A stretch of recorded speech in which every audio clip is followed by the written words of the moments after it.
Welcome to Molecule. Hello everyone, today we will discuss regeneration. तो आज हम regeneration के बारे में बात करेंगे। डेवलपमेंट बायोलॉजी की मैं ऑलरेडी कई वीडियोस बना चुका हूँ, जैसे कि लिम्ब डेवलपमेंट, सी एलिगेंस के बारे में बात की है मैंने, उसका वुल्वा फॉर्मेशन और अर्ली डेवलपमेंट, उसके अलावा सी अर्चन के बारे में बात की है मैंने। तो कई वीडियोस बना चुका हूँ। आज रीजनरेशन के बारे में बात होगी। जो डेवलपमेंटल बायोलॉजी की बाकी वीडियोज़ हैं उन सब की मैंने प्लेलिस्ट बनाई है और उसकी लिंक मैंने डिस्क्रिप्शन बॉक्स में दी है। आप वहाँ से वो सारी वीडियोस देख सकते हैं। तो चलिए शुरू करते हैं। रीजनरेशन वो डेवलपमेंटल मैकेनिज्म होती है जो कि पोस्ट एम्ब्रियोनिक लाइफ में रिस्टोरेशन करती है मिसिंग और डैमेज टिश्यूज़ की। जैसे कि कोई भी पार्ट, जैसे कि लिम्ब कट हो गया और वो लॉस हो गया, तो अब उसका क्या होगा, उसका दोबारा डेवलपमेंट जो होता है उसी को हम रीजनरेशन कहते हैं। पोस्ट एम्ब्रियोनिक लाइफ मतलब होता है ये बर्थ के बाद जब दोबारा रिस्टोरेशन होने लगे मिसिंग और डैमेज टिश्यूज़ का। जो रीजनरेटिव एबिलिटीज़ होती हैं वो अलग अलग हो सकती हैं और वेरी करती हैं अक्रॉस स्पीशीज़। जैसे कि प्लांट्स और प्लेनेरिया में क्या होता है, टोटल रीजनरेशन होता है, मतलब सिंगल सेल से पूरा ऑर्गेनिज्म बन सकता है। वहीं कुछ कॉम्प्लेक्स स्ट्रक्चर्स के रिप्लेसमेंट होते हैं सैलमेंडर और फिशेस में। और बात की जाए तो जैसे मैमल्स होते हैं, इनके अंदर बहुत कम और लिमिटेड एबिलिटीज़ होती हैं कि वो क्या करें, रीजनरेट कर सकें। जैसे कि लीवर टिश्यूज़ मैमल्स में रीजनरेट किए जाते हैं। अब कंपेरेटिव रीजनरेटिव कैपेबिलिटीज़ देखते हैं डिफरेंट ऑर्गेनिजम्स की। जैसे प्लांट्स होते हैं, प्लांट में क्या होता है, पूरा इंटायर प्लांट या कुछ ऑर्गन्स सिंगल सेल से डेवलप किया जा सकता है। हाइड्रा में क्या होता है, हाइड्रा इंटायर इंडिविजुअल बन सकता है कोई स्मॉल फ्रेगमेंट से। प्लेनेरिया में क्या होता है कि पूरा एंटीरियर से पोस्टीरियर हाफ जो होते हैं वो डेवलप हो सकते हैं प्लेनेरिया में। फिर वहीं अगर एम्फीबिया में देखे जाए तो जैसे टेल हो गया, लेंस हो गया, लिम्ब हो गया, इसका रीजनरेशन हो सकता है पर्टिकुलर कॉम्प्लेक्स स्ट्रक्चर का। वहीं मैमल्स में बात की जाए तो जैसे ईडियर है तो इसके अंदर एंडलर्स होंगे, और ह्यूमंस में जैसे कुछ ऑर्गन है जैसे लीवर है, तो इन सब का क्या होगा, रीजनरेशन होगा, जो कि आगे डिस्कस करेंगे। इसको कंपनसेटरी रीजनरेशन कहते हैं। अब टाइप ऑफ रीजनरेशन देखते हैं ये ब्रीफ में है कि पहला होता है स्टेम सेल मीडिएटेड। इसमें क्या होता है, स्टेम सेल्स इन्वॉल्व होते हैं और इसके एग्जाम्पल क्या है, हिमेटोपोएटिक स्टेम सेल जो ब्लड सेल्स होते हैं, प्लेनेरियन में होता है और हाइड्रा में होता है। सेकेंड तरीके का सेकेंड होता है एपिमॉर्फोसिस। इसमें डी डिफ्रेंशिएशन होता है, मतलब डिफ्रेंशिएटेड जो सेल होंगे वो क्या करेंगे, डी डिफ्रेंशिएशन करके मास बना लेंगे और उसी से आगे डेवलपमेंट होगा। ये एम्फीबियन लिम्ब में होता है, लेंस में होता है और हाइड्रा में भी ये पाया जाता है। तीसरा होता है मॉर्फोलेक्सिस। इसमें रीपैटर्निंग होती है और माइग्रेशन होता है सेल्स का, ये भी हाइड्रा में पाया जाता है। लास्ट तरीके का होता है फोर्थ कंपनसेटरी। ये जो होता है ये मैमेलियन लीवर और जेब्रा फिश हार्ट में पाया जाता है। इसके अंदर जो डिफरेंशिएटेड सेल होते हैं वही डिवाइड करके अपने ही जैसे सेल्स बना लेते हैं। अब नोट करने की बात यह है कि ये जो तीनों तरीके के होते हैं, ये तीनों तरीके के हाइड्रा में पाए जाते हैं। किस में पाए जाते हैं, हाइड्रा में। ये CSIR ने एक बार क्वेश्चन पूछा था तो लोगों ने सिर्फ लगाया था हाइड्रा का मॉर्फोलेक्सिस, बल्कि उसमें एपिमॉर्फोसिस और स्टेम सेल मीडिएटेड रीजनरेशन दोनों होते हैं। अब स्टेम सेल मीडिएटेड रीजनरेशन के बारे में बात करते हैं। इसमें स्टेम सेल्स के थ्रू क्या होता है, ऑर्गेनिज्म रीग्रो करता है कुछ अपने ऑर्गन्स या टिश्यूज जो कि लॉस हो चुके होते हैं। जैसे कि आपका ये regrowth of hair shaft from the follicular stem cells, या continual replacement of blood cells, किससे, हीमेटोपोएटिक स्टेम सेल से, कि मतलब HSC से बाकी ब्लड सेल्स जो बनते हैं, ये भी एक तरीके का स्टेम सेल मीडिएटेड रीजनरेशन है। अब ये देख सकते हैं आप डायग्राम में कि स्टेम सेल मीडिएटेड रीजनरेशन में या तो आपका मल्टीपोटेंट स्टेम सेल होगा। मल्टीपोटेंट से एक से ज़्यादा तरीके के बन सकते हैं सेल, जैसे ये वाला बना, ये अलग तरीके का, ये अलग तरीके का। या यूनिपोटेंट स्टेम सेल भी होते हैं जिससे एक ही तरीके का बनता है। ये खुद डिवाइड करता है और दूसरा जो होता है सेल उससे वो क्या करता है, एक डिफरेंशिएटेड सेल बना लेता है जिसको टर्मिनली डिफरेंशिएटेड सेल कहते हैं। अब प्लेनेरियम फ्लैटफॉर्म रीजनरेशन, प्लेनेरियम एक ऐसा पाया जाता है, इसमें इन्वॉल्व होते हैं क्लोनोजेनिक न्यू ब्लास्ट सेल्स, ये प्लोरीपोटेंट सेल्स होते हैं। रीजनरेशन जो होता है इसमें वो रीजनरेशन ब्लास्टमा क्लोनोजेनिक न्यू ब्लास्ट सेल्स के थ्रू बनता है। ये जो क्लोनोजेनिक न्यू ब्लास्ट सेल्स होते हैं ये माइग्रेट कर जाते हैं वाउंड साइड में और क्या होता है, रीजनरेट करते हैं टिश्यू को। तो आप यहाँ पे देख सकते हैं कि जैसे एक पार्ट ये था, दूसरा ये था, तीसरा ये था, हर पार्ट ने क्या किया, पूरा ऑर्गेनिज्म बना दिया। यहाँ पे भी पूरा ऑर्गेनिज्म बन गया, यहाँ पे भी, यहाँ पे भी। यहाँ मिड के पार्ट से हेड भी आ गया और साथ ही टेल भी आ गई। इसमें हेड के पार्ट से मिड और टेल आ गई। तो यहाँ पे आप ये चीज़ देख सकते हैं। अब इसके अंदर क्या होता है, प्लेनेरिया में इसमें हेड से लेके टेल तक की पोलैरिटी पाई जाती है। एंटीरियर से पोस्टीरियर पोलैरिटी होती है जो कि स्टेब्लिश हुई होती है। इसी के इंटरेक्शन के थ्रू क्या होता है, इसमें डेवलपमेंट होता है हेड से लेके टेल तक का। और इसमें कौन आता है, ERK आता है, नोटम आता है और WNT आता है। पोस्टीरियर पे WNT होता है, यहाँ पे आप देख सकते हैं ये क्या है, WNT। यहाँ पे क्या है, हेड पे नोटम होता है और यहाँ पे मिड रीजन पे ERK होता है। अब इसकी पोलैरिटी कैसी होती है कि जो पोस्टीरियर WNT होता है वो टेल बनाता है, टेल की स्पेसिफिकेशन के लिए रिस्पॉन्सिबल होता है। साथ ही साथ ये क्या करता है, ये रिप्रेस करता है anteriorly express head inducer ERK को, जो यहाँ पे पाया जा रहा है उसको इनहिबिट कर रहा है। यहाँ पे आप देख सकते हैं, यहाँ पे इनहिबिट कर रहा है, यहाँ पे भी इनहिबिट कर रहा है। दूसरा क्या होता है, जो WNT होता है जो कि टेल बना रहा था, वो मोस्ट एंटीरियर हेड रीजन के पे क्या होता है, उसको इनहिबिट किया जाता है। वो कौन करता है उसको, नोटम। वहाँ पे उसका एंटागोनिस्ट होता है और यहाँ पे रोकता है। तो यहीं तक रिस्ट्रिक्टेड रहता है कौन, WNT, और उसको नोटम इनहिबिट करता है कि वो एंटीरियर मोस्ट जो हेड रीजन है वहाँ तक ना आए। तो इस तरीके की पोलैरिटी पाई जाती है।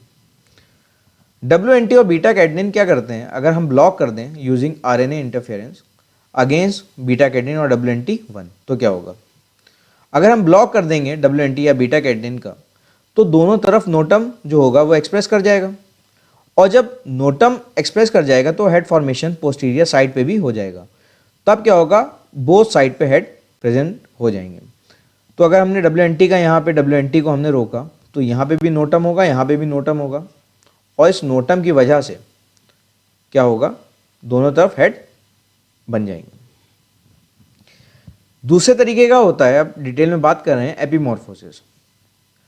कुछ स्पीशीज में क्या होता है, जो एडल्ट स्ट्रक्चर्स होते हैं वो डी डिफरेंशिएशन कर लेते हैं और अनडिफरेंशिएटेड मास बनाते हैं, मैंने अभी पीछे बताया, जिनको हम ब्लास्टोमा कहते हैं। और यही प्रोलिफरेट करके और डिवाइड करेंगे, फिर री डिफरेंशिएट करके नए स्ट्रक्चर्स बना लेते हैं।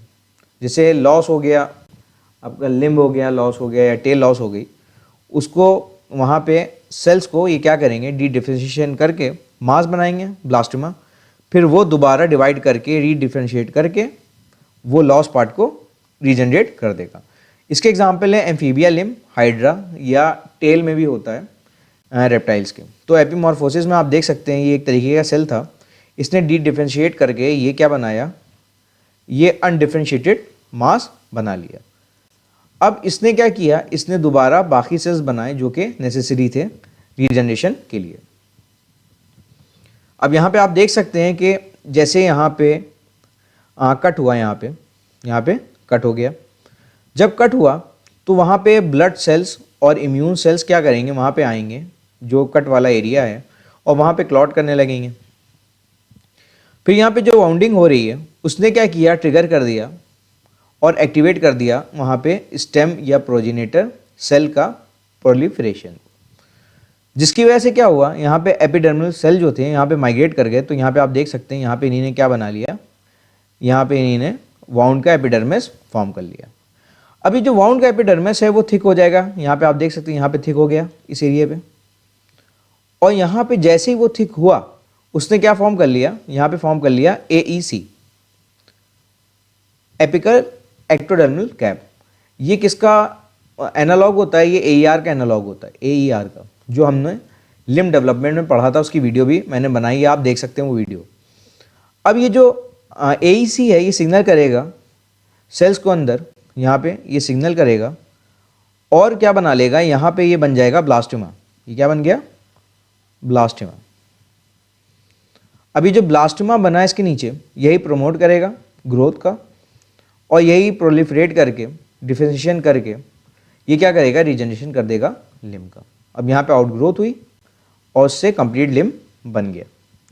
तो इसकी सिग्नलिंग देख लेते हैं हम लोग कैसे होती है। जैसे ये कट हुआ यहाँ पे हैंड, तो अब यहाँ पे वाउंड की हीलिंग होगी और यहाँ पे न्यूरॉन्स होते हैं, तो ये कट लिम्ड है। अब यहाँ पे रीजनरेशन ब्लास्टोमा फॉर्म हुआ। अब रीजनरेशन ब्लास्टोमा जो है अब ये मदद करेगा फ्यूलिंग में कि वहाँ पे सेल्स डिवाइड करें और लिम्ब की आउटग्रोथ हो। तो ये जो AEC होगा ये क्या करता है, ये एक्चुअली जैसे हम लोग ने लिम्ब में पढ़ा था सिग्नलिंग के जो पीछे वाले अनडिफरेंशिएटेड मास होता है वो FGF10 प्रोग्रेस जोन रिलीज़ करता है, वो वहाँ पे AER पे जा रहा था, फिर AER FGF8 रिलीज़ कर रहा था। वैसे ही यहाँ पे क्या होता है, FGF10 रिलीज़ होता है, वो AEC पे जाता है, एपिकल एक्टोडर्मल कैप पे। अब ये जो AEC होता है वो क्या रिलीज़ करेगा, FGF8, और ऐसे करके सिग्नलिंग चलती है और इसी से फ्यूलिंग होगी, सेल्स डिवाइड करेंगे और रीजनरेशन हो जाएगा लिम्ब का बाय रीडिफरेंशिएशन। अब रीडिफरेंशिएशन करके वो लिम्ब बना लेंगे। तो अगर वर्ड्स में देखें तो हुआ क्या, डैमेज हुआ या कट हो गई लिम्ब, एम्पुटेशन हो गया, जिससे डी डिफरेंशिएशन होगा टर्मिनली डिफरेंशिएटेड सेल का, जैसे कि बोन सेल्स, लिम्ब, मेसेनकाइम या कार्टिलेज सेल जो कि लिम्ब में पाए जाते हैं। वहाँ से ब्लास्टोमा का फॉर्मेशन हुआ और इंडक्शन हो गया किसका, एपिकल एक्टोडर्मल कैप का, जो कि सिमिलर होता है AER का। अब यहीं पे सिग्नलिंग चली, FGF10 रिलीज हुआ मास ऑफ सेल से, अनडिफरेंशिएटेड मास ऑफ सेल से। वहाँ से क्या हुआ, AEC एक्टिवेट हुआ, उसने FGF8 रिलीज़ किया जिसने लिम्ब की आउटग्रोथ कराई। फिर दोबारा रीडिफरेंशिएशन होगा और रिपेयर हो जाएगा डैमेज पार्ट और लिम्ब रीजनरेट कर जाएगा। तो ये वर्ड्स में हमने सिग्नलिंग बताई। अब कुछ रिक्वायरमेंट होती हैं, जैसे नर्व की रिक्वायरमेंट बहुत ज़रूरी होती है। ये नेसेसरी होती है कि लिम्ब का रीजनरेशन हो सके। अगर हम क्या करें, डीनर्वेटेड कर दें, नर्व्स रिमूव कर दें, तो रीजनरेशन होगा ही नहीं, सिर्फ ब्लास्टोमा लाइक बट बन के रह जाएगा, बाकी कोई डेवलपमेंट नहीं होगा। यहाँ पे आप ये देख सकते हैं कि अगर हमने यहाँ पे डीनर्व कर दिया इसको, तो यहाँ पे कोई भी रीजनरेशन नहीं हुआ। यहाँ से हमने कट कर दिया था तो यहाँ पे रीजनरेशन नहीं हुआ। अब एक प्रोटीन है जिसको कहते हैं newt anterior gradient protein, NAG। ये बहुत इंपॉर्टेंट होता है। एक्चुअली ये नॉर्मल रीजनरेशन करा देता है उसके अंदर जो डीनर्वेटेड लिम्ब्स होते हैं। अब अगर लिम्ब में रिमूव कर दिया हमने नर्व और डाल दिया हमने NAG, तो ये क्या करेगा, ये रेस्क्यू कर लेगा और रिस्टोर कर लेगा, जिससे कि ब्लास्टोमा सेल्स दोबारा डिवाइड करके नॉर्मल रीजनरेशन करा देंगे। तो ये देख सकते हैं आप, यहाँ पे रिस्टोरेशन कर सकते हैं। यहाँ पे क्या हुआ, इसका रिस्टोरेशन किसने किया, यहाँ पे NAG ने इसका रिस्टोरेशन कर दिया। तो NAG यहाँ पे जाता है लिम्ब के ब्लास्टोमा में और वहाँ पे क्या करेगा, ये दोबारा डेवलप करा देगा प्रॉक्सिमल से डिस्टल पोलैरिटी और नॉर्मल डेवलपमेंट हो जाएगा किसका, लिम्ब का। अब proximalisation of blastema by RA, retinoic acid, ये कैसे प्रॉक्सिमलाइजेशन करता है। अब यहाँ पे आप देख सकते हैं, यहाँ पे ये रिस्ट थी, ठीक है ना, ये क्या थी, रिस्ट थी। अब रिस्ट का जो ब्लास्टोमा लिया हमने, वो हमने कहाँ पे डाल दिया, थाई के ऊपर। यहाँ पे कहाँ डाल दिया, थाई पे। अब जब थाई पे देखा तो यहाँ पे रिस्ट का फॉर्मेशन हुआ, ठीक है ना। रिस्ट का फॉर्मेशन थाई के ऊपर, मिड थाई पे डाला मैंने, मिड थाई पे डाला तो यहाँ पे क्या हुआ, यहाँ पे रिस्ट का फॉर्मेशन हुआ, ठीक है ना, होस्ट पार्ट पे। दूसरी तरफ इन्होंने, ये पहला केस था। दूसरे केस में इन्होंने क्या किया, आपके बाद रिस्ट का ब्लास्टोमा लिया और उसको ट्रीट करा दिया रेटिनोइक एसिड से। जब रेटिनोइक एसिड से इन्हें ट्रीट करा दिया, तब क्या हुआ, यहाँ पे मिड थाई रीजन पे इन्होंने उसको ट्रीट करा के दोबारा डाला, तो अब की बात देखा कि कंप्लीट लिम्ब का फॉर्मेशन हो गया और प्रॉक्सिमलाइजेशन हो गया ब्लास्टोमा फेट का। तो इससे कुछ कंक्लूजन्स निकले। पहला कंक्लूजन ये निकला कि जो रिस्ट ब्लास्टोमा होता है वो स्पेसिफाइड होता है कि वो बना सके सिर्फ और सिर्फ रिस्ट थाई के ऊपर भी। हमने रिस्ट से लेके जब थाई पे डाला तो थाई बननी चाहिए थी, बट रिस्ट बना, तो इसका मतलब यहाँ पे रिस्ट्रिक्टेड था उसका फेट। नेक्स्ट क्या है, RA रीप्रोग्रामिंग कर देता है रेस्ब्लास्टोमा को के फॉर्म करें हिंड लिम्ब प्रॉक्सिमल पार्ट। तो यहाँ पे आप देख सकते हैं जैसे कि यहाँ पे जो बना है वो हिंड लिम्ब बना है, जब आरए से हमने इसको रेटिनोइक एसिड से हमने ट्रीट करा दिया। तो इससे क्या मतलब हुआ, इससे हुआ ये प्रॉक्सिमलाइजेशन करता है रेटिनोइक एसिड।